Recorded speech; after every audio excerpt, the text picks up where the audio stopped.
et les quêtes ce soir sont même diamétralement opposées. Le podium pour Toulouse, le maintien pour Caen, des Canets qui n'ont plus gagné depuis 4 mois et demi, 14 matchs. Ces Canets vont-ils résister à la fougue et à la confiance toulousaine? C'est la question de cette rencontre. Récupération Bergogneau qui lance tout de suite.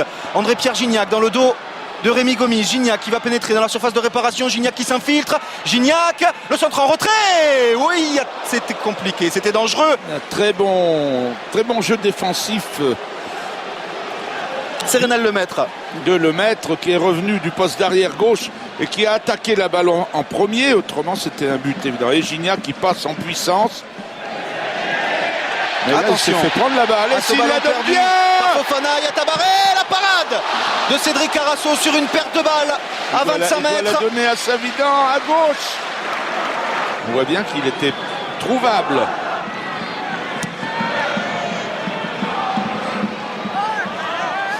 Pas de faute de Yatabaré qui a encore le ballon cette fois-ci. Il parvient à servir Savidan dans la surface de réparation et encore une parade de Cédric Carasso. Ballon toujours pour Savidan, le centre repoussé par Fofana. Oui, mais lui non plus n'a pas donné en retrait.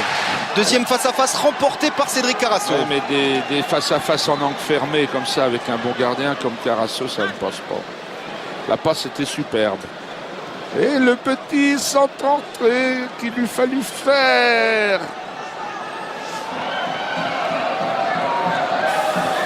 Par contre, M.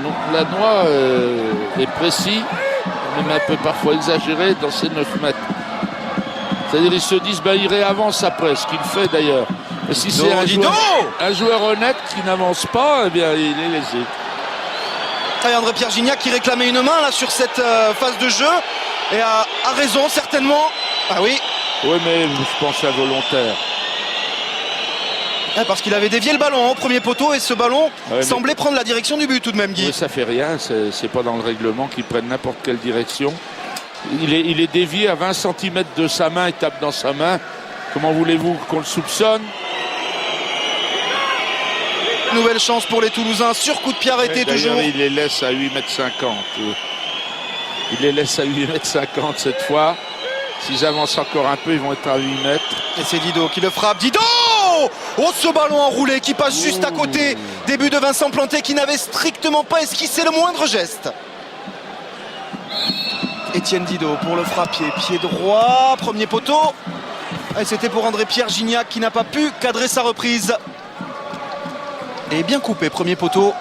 Ouais, mais elle est difficile à dévier parce qu'en plus il y a un défenseur qui est collé, qui monte aussi haut que lui. Un nouveau corner pour les Toulousains. C'est le deuxième consécutif. C'est frappé. Et Mauro Seto qui s'est envolé. C'est que l'arbitre assistant, qui est à 5 mètres de l'action, fait mine de ne rien voir. C'est reparti de l'autre côté tout de suite.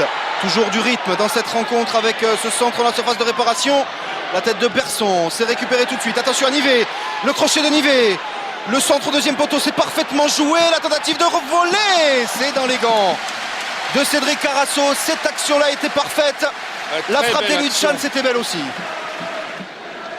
Bon contrôle de Benjamin Nivet. C'est une bonne période pour les Canets. Remise une touche pour Savidan qui peut écarter. Allez, pour la donner. Le centre repoussé, Savidan.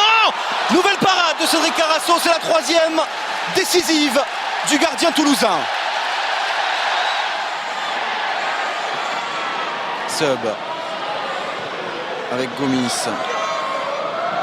Nabab avec Adnan qui peut décaler sur le côté. C'est une très belle occasion pour les Canets. Le crochet, la frappe.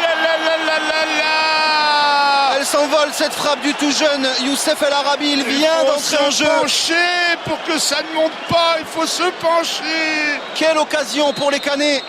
Ah là là là là. Il est là. Bon, il n'avait peut-être pas marqué parce qu'il n'y avait pas trop d'angle, mais il pouvait la mettre d'un côté ou de l'autre. Fallait se pencher, fallait pas tirer en laissant son corps en arrière.